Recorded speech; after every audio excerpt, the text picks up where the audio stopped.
आज का हमारा अध्याय है स्वतंत्रता। आज हम इसे पढ़ने जा रहे हैं। स्वतंत्रता ये जो शब्द है अक्सर आप सुनते हैं और इसका सही मतलब आप नहीं जान पाते हैं। जैसे हम एक आम आदमी से पूछें कि स्वतंत्रता से आप क्या समझते हैं, तो वो कहेगा कि मैं जो चाहे वो मैं करूं, कोई मुझे रोके ना, कोई मुझे टोके ना, अपनी इच्छा से मुझे जो इच्छा करेगी, जो मन करेगा वो मैं करूँगा और कोई प्रतिबंध मुझ पर ना हो। इसे वो स्वतंत्रता कहेगा। लेकिन ये जो डेफिनेशन है वो एक आम आदमी की डेफिनेशन है। राजनीति शास्त्र में स्वतंत्रता का ये अर्थ बिल्कुल भी नहीं है।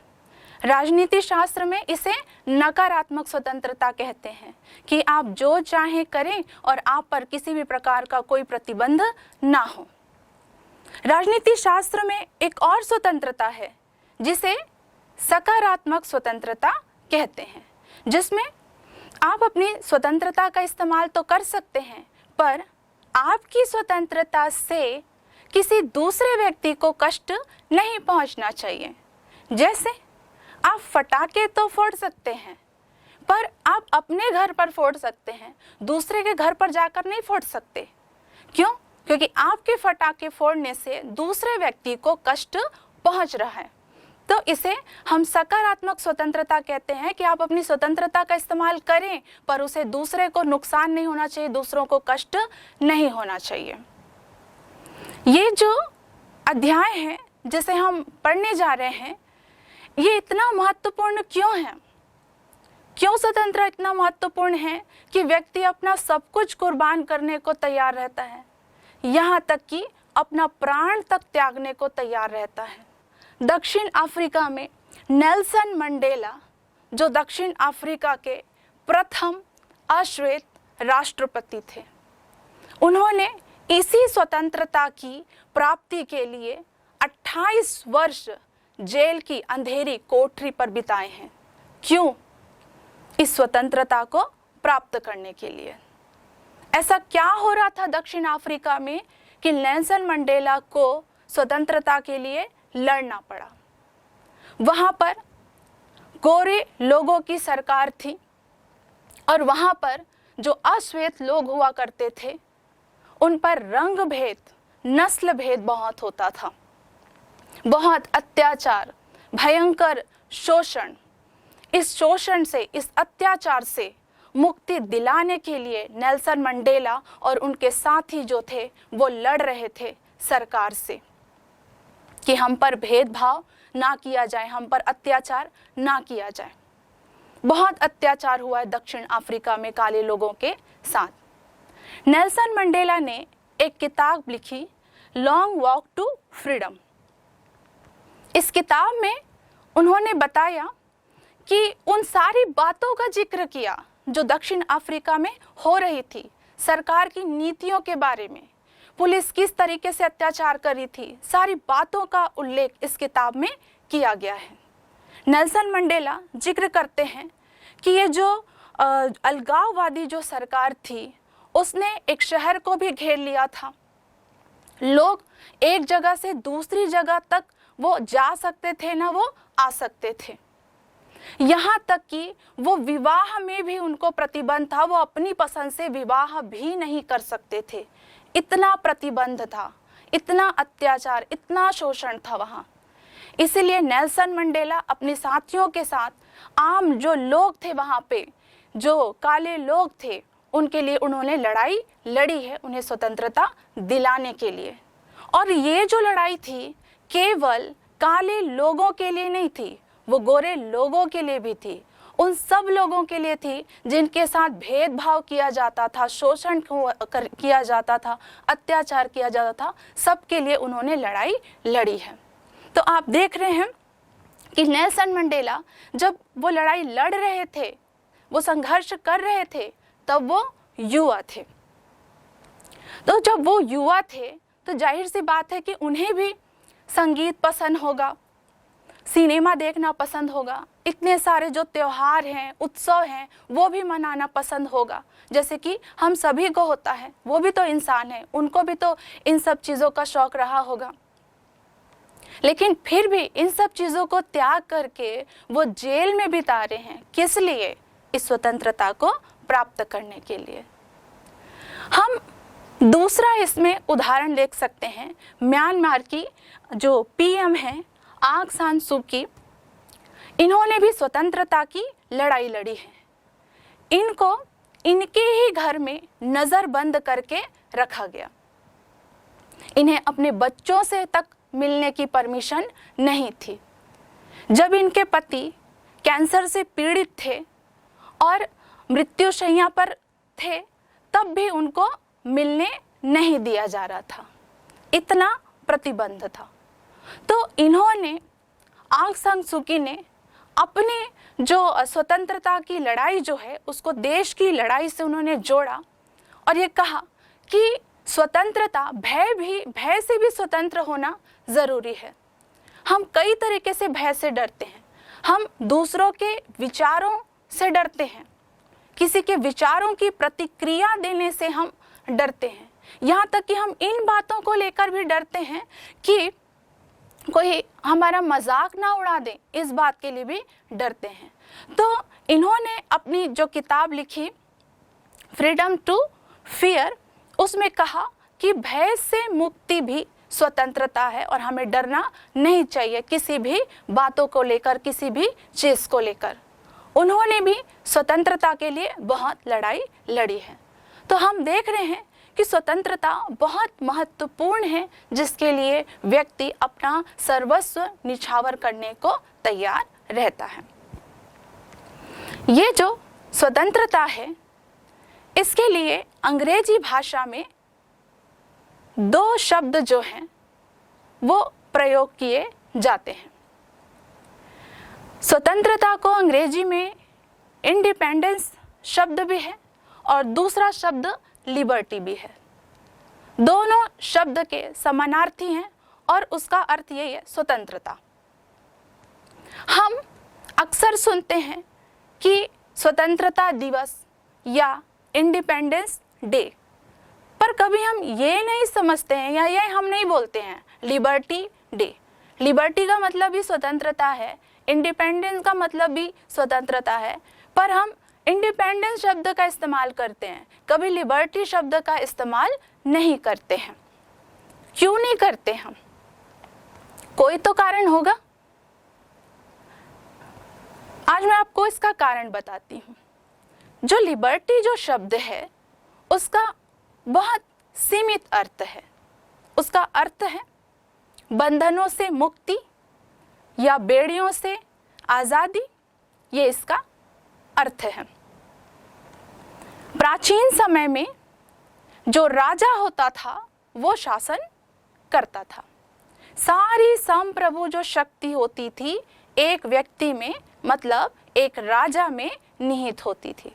आज की जैसा नहीं है कि व्यवस्थापिका, कार्यपालिका, न्यायपालिका तीनों अंगों में शक्ति बटी हुई हो, ऐसा बिल्कुल नहीं हुआ करता था।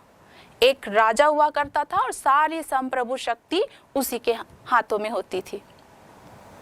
तो वो लोगों पर बेड़ियां डालता था। कैसे बेड़ियां डालता था? जैसे सारी संप्रभु शक्ति तो राजा के ही पास है, तो वो मन चाह कर लगा देता था, जबरदस्ती लोगों को सेना में डाल दिया करता था और कुछ भी जैसा मर्जी वैसा करता था। अगर उसको किसी को मृत्यु दंड देना है तो मृत्यु दंड भी वो दे देता था। सब कुछ किस पर डिपेंड करता था? राजा के ऊपर। और उस समय जो समाज था ज़्यादा विकसित नहीं था, वो अविकसित समाज था। तो राजा प्रतिबंध लगाता था, बेड़ियों में जकड़ कर रखता था, इसलिए उससे मुक्ति के लिए लिबर्टी शब्द का इस्तेमाल होता था। इंडिपेंडेंस जो शब्द है वो उस शब्द का जो अर्थ है वो बहुत व्यापक है। इसमें सिर्फ सरकार के या शासक के अनुचित हस्तक्षेप से या उसके अत्याचार से मुक्त होना ही नहीं है। इसके साथ साथ व्यक्ति का विकास, व्यक्ति के व्यक्तित्व का विकास, जीवन, कई सारे अधिकार जो लोग मांगते हैं, वो सब कुछ इसके अर्थ में निहित है। तो इंडिपेंडेंस जो शब्द है वो क्यों इस्तेमाल किया जाता है, आगे मैं इसका अर्थ बताऊंगी, इसका कारण भी मैं आपको आगे बताऊंगी। अब हम पढ़ेंगे, ये देखेंगे कि राजनीति शास्त्र में स्वतंत्रता का चिंतन जो है वो कब से शुरू हुआ और कैसे शुरू हुआ। पहले तो सभी स्वतंत्र ही थे और स्वतंत्रता पूर्वक अपना जीवन बिताते थे, कोई प्रतिबंध नहीं था। वही नकारात्मक स्वतंत्रता, जो चाहे वो करें और कोई हम पर प्रतिबंध ना लगाए। इसी कारण समाज में अराजकता की स्थिति थी, जो चाहे करें। किसी की संपत्ति छीननी है तो संपत्ति छीन लो, मारना है तो मार लो, हत्या करना है तो हत्या कर लो। क्यों? क्योंकि स्वतंत्र है और कोई प्रतिबंध है ही नहीं। तो किसी ने सोचा कि नहीं, इस नकारात्मक स्वतंत्रता को समाप्त करके सकारात्मक स्वतंत्रता को स्थापित करें। तो इसके लिए करें तो क्या करें? तो इसके लिए राज्य जैसी संस्था का निर्माण करें जो समाज के अंदर सकारात्मक स्वतंत्रता को लाए और इस अराजकता की स्थिति को समाप्त करें। तो अब राज्य जैसी संस्था का निर्माण हो गया। जब राज्य का निर्माण हुआ तब राज्य पर चिंतन होना शुरू हो गया। अब यहाँ पर प्रश्न ये उठता है कि राज्य पर चिंतन होना शुरू हो गया जबकि व्यक्ति के लिए स्वतंत्रता बहुत ज्यादा महत्वपूर्ण है। तो स्वतंत्रता पर चिंतन क्यों नहीं कर रहे हैं, राज्य पर ही चिंतन क्यों कर रहे हैं? क्यों? क्योंकि सभी व्यक्ति स्वतंत्र ही तो थे। उनकी स्वतंत्रता की वजह से, इस नकारात्मक स्वतंत्रता की वजह से ही समाज में अराजकता थी। इसलिए राज्य बना तो राज्य पर चिंतन होना शुरू हो गया।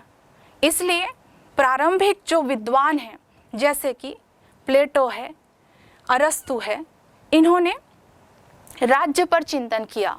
व्यक्ति के अधिकार पर, व्यक्ति की स्वतंत्रता पर किसी भी प्रकार का इन्होंने चिंतन नहीं किया, क्योंकि स्वतंत्रता पर चिंतन करना जरूरी नहीं था, राज्य पर चिंतन करना जरूरी था उस समय।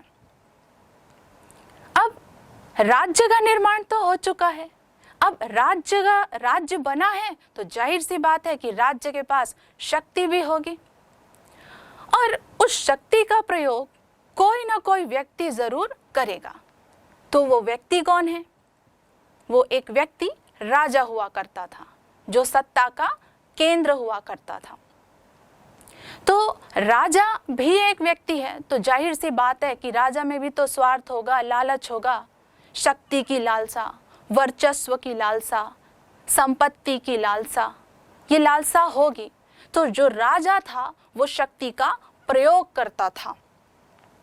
तो धीरे धीरे हम देखते हैं समाज के अंदर राज्य की शक्ति जो है वो बढ़ती गई और व्यक्ति की जो स्वतंत्रता है वो घटती गई।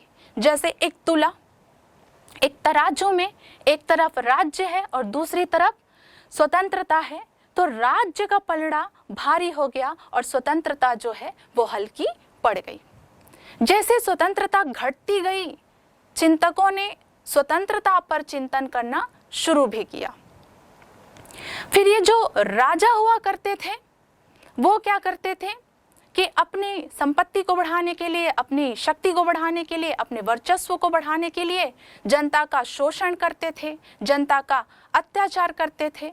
तो ये जो जैसे जैसे अत्याचार का, शोषण का ग्राफ बढ़ते गया, वैसे ही वैसे स्वतंत्रता जो है वो घटती गई, व्यक्ति के अधिकार भी घटते गए। जैसे कि उदाहरण में हम देखते हैं, अरब जो साम्राज्य था मध्य युग में बहुत बड़ा साम्राज्य था।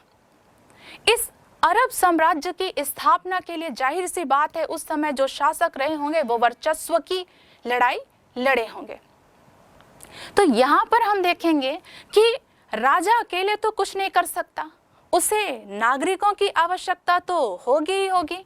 तो इस वर्चस्व की लड़ाई में अरब साम्राज्य में हर आदमी को सेना में भर्ती कर दिया जाता था। और सेना में भर्ती है, जाहिर सी बात है वो युद्ध में जाएगा ही जाएगा। तो जब वर्चस्व की लड़ाई थी, साम्राज्य विस्तार की लड़ाई थी, तो सारे जो आदमी थे, नागरिक थे, वो सेना में जाते थे, मारे भी जाते थे। तो यहाँ पर आदमी मर रहे हैं और औरतें विधवा हो रही हैं। दूसरा हम उदाहरण यहाँ पर देख सकते हैं चंगेज खां का। इन्होंने भी जब अपना साम्राज्य स्थापित किया तो रक्तपात बहाकर, मार काट करके ही साम्राज्य की स्थापना की थी।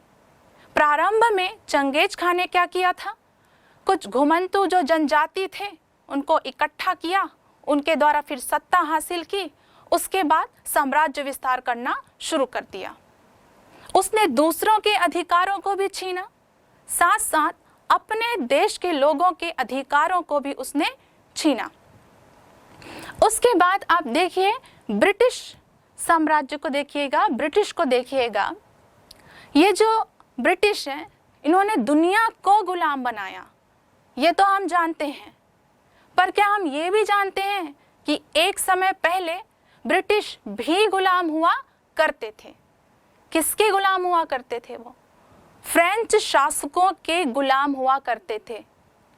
फ्रांस के कुछ लोग जो थे वहाँ से भागकर जो इंग्लैंड नामक जो द्वीप है वहाँ पर आते हैं और उसे ही अपना देश बना लेते हैं। बहुत कठिनाइयों से उसने अपना देश बनाया था। अब ये जो इंग्लैंड है, आप देखिए इंग्लैंड को कि एक छोटा सा टापू जो समुद्र के चारों ओर से घिरा हुआ है। तो यहाँ पर इन्हें भौगोलिक समस्या, मानसूनी समस्या, आक्रमण का सामना करना पड़ा। तो इनकी जो स्थिति थी वो बहुत ज़्यादा खराब हो गई थी। तो इन्हें अपनी स्थिति में सुधार लाने के लिए, जीवन को जीने के लिए इन्होंने सोचा कि हम क्या करें, व्यापार करें। व्यापार करने से ही हम जिंदा रह सकते हैं। तो व्यापार करेगा तो जाहिर सी बात है कि वो दूसरे देशों में जाएगा और उन्हें आदमियों की तो आवश्यकता होगी ही होगी। तो जब ये दूसरे देश में जाने लगे और आदमी की इन्हें आवश्यकता थी तो ये गुलाम बनाना भी शुरू कर दिए। गुलामी का बीज यहीं से शुरू होता है। जब ये दूसरे देशों में गए तो उन्होंने देखा कि थोड़ा सा इनको धन दे दो और इनसे काम करवा लो, ये तो मूर्ख है, ये लोग मूर्ख हैं, इनको थोड़े से पैसे में इनको मूर्ख बनाया जा सकता है। इसी प्रकार से इन ब्रिटिशों ने दुनिया को गुलाम बनाया और उपनिवेशवाद की यहाँ से क्या होती है, शुरुआत होती है। जैसे जैसे उपनिवेशवाद बढ़ता गया, शोषण और अत्याचार जो है वो बढ़ते गया। इतना अत्याचार तो राजतंत्र में नहीं हो रहा था जितना अत्याचार जो है व्यक्ति के द्वारा हो रहा था। तो इसी उपनिवेशवाद में बहुत सारे जो देश हैं उसको ब्रिटिशों ने उपनिवेश बनाया। ब्रिटिशों के अलावा और भी दूसरे देशों ने उपनिवेश बनाया। फिर यहाँ पर हम ये देखते हैं कि जब उपनिवेश काल था, आधुनिक समय था, समाज विकसित था, तो समाज के लोगों की कई सारी मांगे थी, जैसे सरकार का अनुचित हस्तक्षेप ना होना, जीवन का अधिकार, व्यापार हम कर सके, समानता हमें मिल सके, ऐसी कई प्रकार की जो मांगे थी लोगों की थी।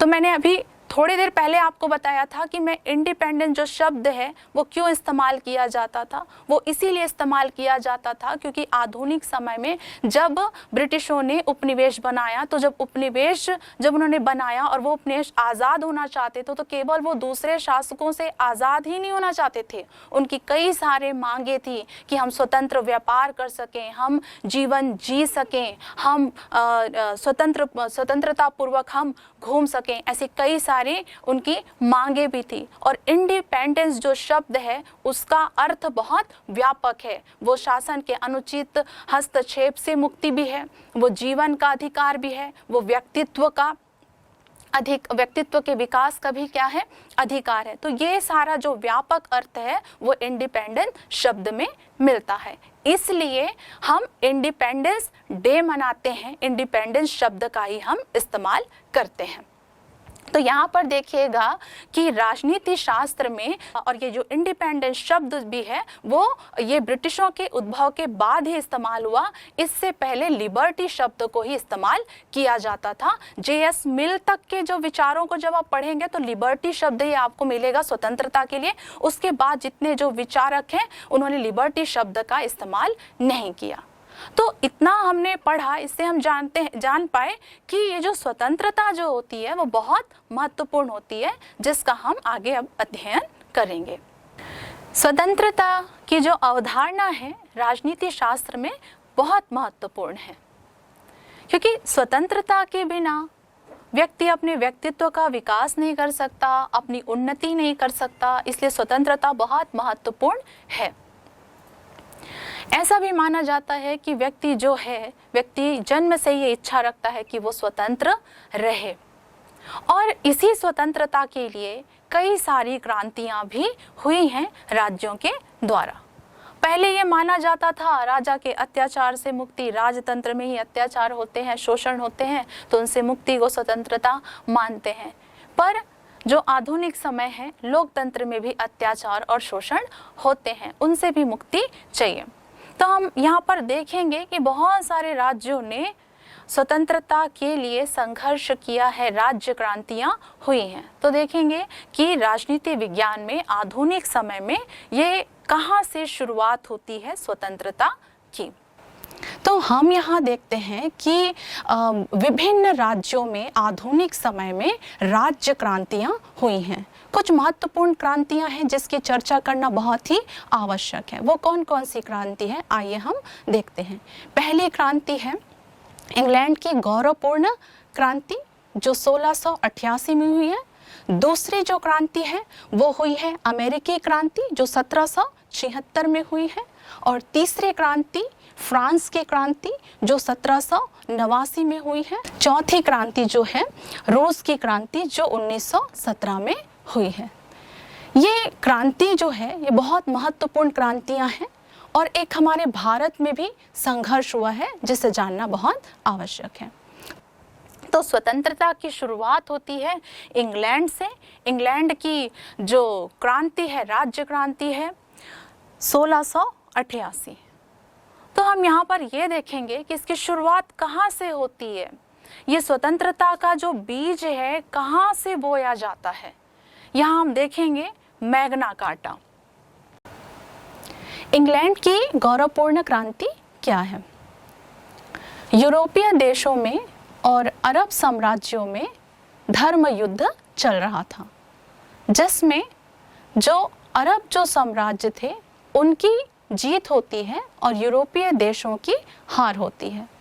इसमें इंग्लैंड के जो सामंत थे, सेना अध्यक्ष थे, उनका मानना यह था कि राजा के पास पूरी शक्तियां हैं पर राजा कुछ नहीं कर पा रहा है, इससे अच्छा जो शक्तियां हैं वो चर्च को दी जाए।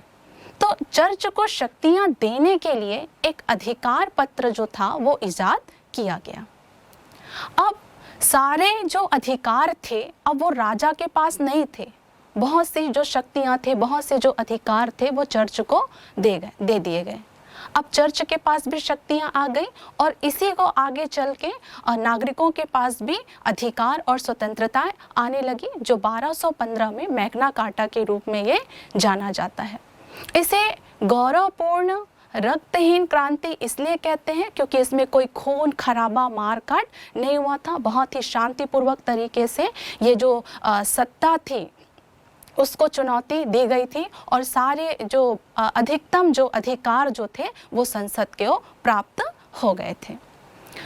मैग्ना कार्टा जो 1215 में इंग्लैंड ने अपने नागरिकों को दिया था, ये मैग्ना कार्टा है क्या? ये एक अधिकार पत्र है, इसे आप मौलिक अधिकार भी कह सकते हैं। और इंग्लैंड ने ये मौलिक अधिकार अपने नागरिकों को क्यों दिया? ऐसा क्या हुआ था कि उसने मैग्ना कार्टा दिया? इससे पहले इंग्लैंड में धर्म युद्ध चल रहा था ईसाइयों और मुसलमानों के बीच।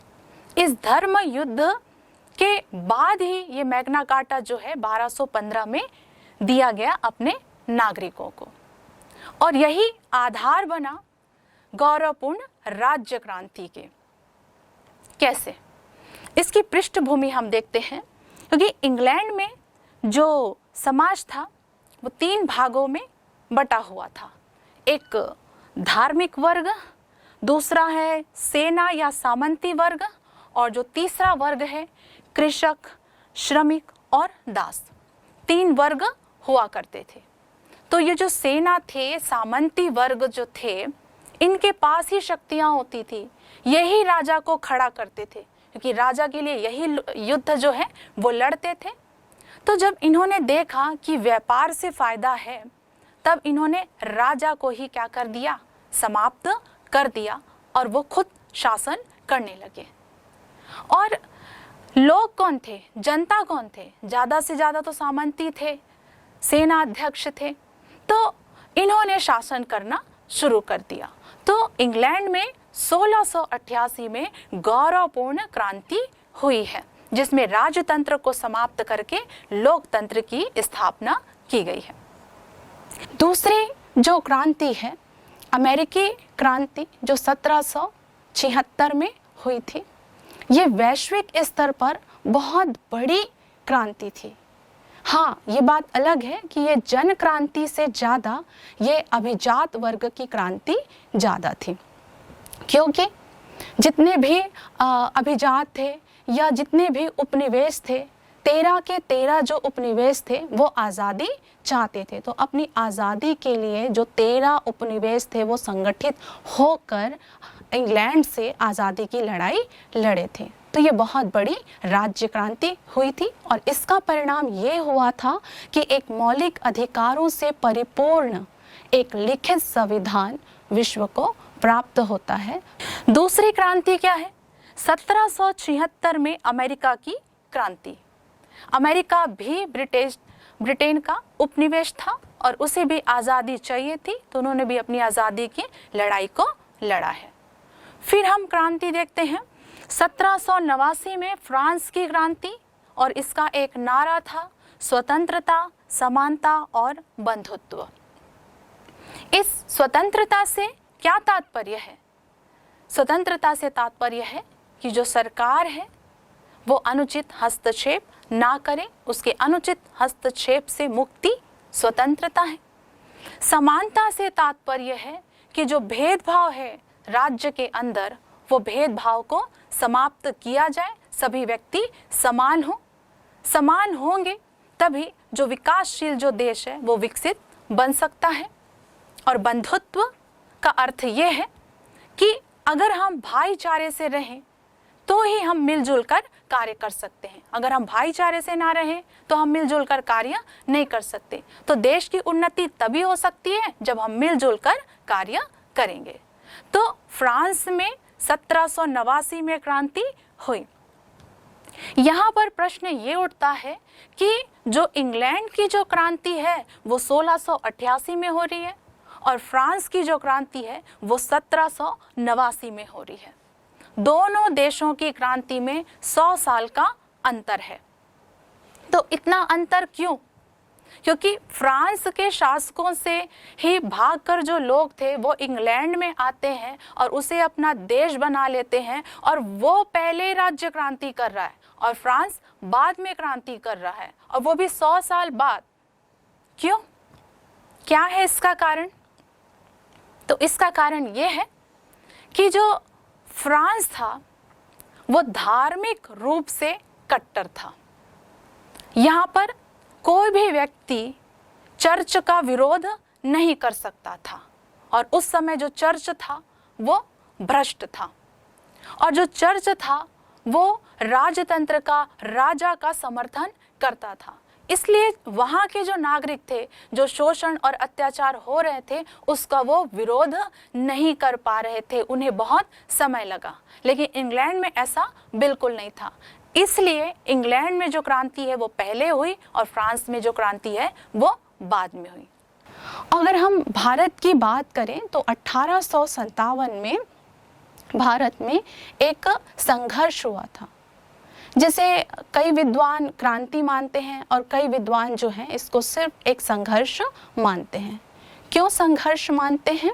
क्योंकि 1857 में जो संघर्ष हुआ था, जो विद्रोह हुआ था, उसमें कुछ ही रियासत के जो शासक हुआ करते थे, जैसे कि झांसी है, सतारा है, ये सब जो रियासतें थीं, तो डलहौजी की जो नीति थी, हड़प नीति, इसके परिणाम स्वरूप वो जो रियासतें थी अंग्रेजों से छीन रहे थे, तो वो रियासत अपनी देना नहीं चाहते थे, इसलिए वो अंग्रेजों का वो विरोध करें। इतनी सारी रियासतें पूरे भारत में थी, लेकिन उन्होंने अंग्रेजों का विरोध नहीं किया। और ये विद्रोह शुरू कहाँ से हुआ है? सैनिक टुकड़ियों से शुरू हुआ है। चर्बी वाले जो कारतूस हैं उसे प्रयोग में लाने के लिए कहा जाता था सैनिकों को, और सैनिक इसके लिए मना करते थे, और इसी बात को लेकर विद्रोह हुआ। क्रांति हम तब कहेंगे जब उसमें बहुत बड़ी जनसंख्या हो, तब हम उसको क्रांति कह सकते हैं। जैसे कि अमेरिका में जो क्रांति हुई थी उसको हम क्रांति कहते हैं, क्योंकि 13 के 13 जो राज्य थे उस क्रांति में शामिल थे। पर भारत में जब विद्रोह हुआ 1857 का, तो उसमें कुछ रियासतें थी और कुछ सैनिकों की टुकड़ी थी, इसलिए हम इसको विद्रोह कह सकते हैं, इसको क्रांति हम नहीं कह सकते। फिर भी ये भारत की स्वतंत्रता के लिए बहुत ही महत्वपूर्ण था। इसको क्रांति कह दिया जाता है, पर यह एक सिर्फ संघर्ष था। कैसे? कि जब भारतीयों ने जब 1857 में जब विद्रोह किया, तब उनका कोई लक्ष्य नहीं था कि हमें स्वतंत्रता चाहिए। अगर इसको देखें तो एक ये सैनिक विद्रोह भी माना जाता है, क्योंकि चर्बी वाले जो कारतूस थे और जो अंग्रेजों की जो नीतियाँ थी सैनिकों के लिए, तो उससे वो असंतुष्ट थे, इसलिए उन्होंने विरोध किया, ऐसा भी। और डलहौजी की जो हड़प नीति थी कि वो जो जिनकी संतानें नहीं होती थी उनके रियासतों को छीन लिया जाता था, जैसे कि झांसी को छीना, अवध को, सातारा को, ये सब जो रियासतें थी जिनको छीना गया है, वही रियासतों के जो राजा थे या रानियां थी उन्होंने ही विद्रोह किया। पूरे भारत ने अंग्रेजों का विद्रोह नहीं किया। तो ये बहुत छोटी सी घटना थी, इसलिए हम इसको क्रांति नहीं कर सकते। लेकिन आप इसकी तुलना आप अमेरिका से कीजिए। अमेरिका ने जब क्रांति किया तो अमेरिका के 13 राज्य उसमें क्रांति में शामिल थे, तो इसलिए हम उसको क्रांति कहते हैं। और 1857 का जो विद्रोह है वो इसलिए विद्रोह है क्योंकि ये सीमित था, इसका कोई लक्ष्य नहीं था। तो यहाँ पर हम देख रहे हैं कि राजनीति शास्त्र में राज्यों के द्वारा अपनी स्वतंत्रता के लिए क्रांतियाँ हुई हैं। अब हम देखते हैं रूस की क्रांति। रूस की जो क्रांति है वहाँ पर बहुत महंगाई, अत्याचार और शोषण बहुत ज़्यादा बढ़ गया था, तो इसलिए वहाँ पर क्रांति की गई। ये जो क्रांति थी जनतंत्र की क्रांति नहीं थी, ये समाजवाद की स्थापना करने के लिए ये क्रांति की गई थी और ये क्रांति सफल भी हुई। लेकिन यहाँ पर जो नागरिकों के जो स्वतंत्रता हैं आज के डेट में हमें प्रासंगिक नहीं लगते हैं।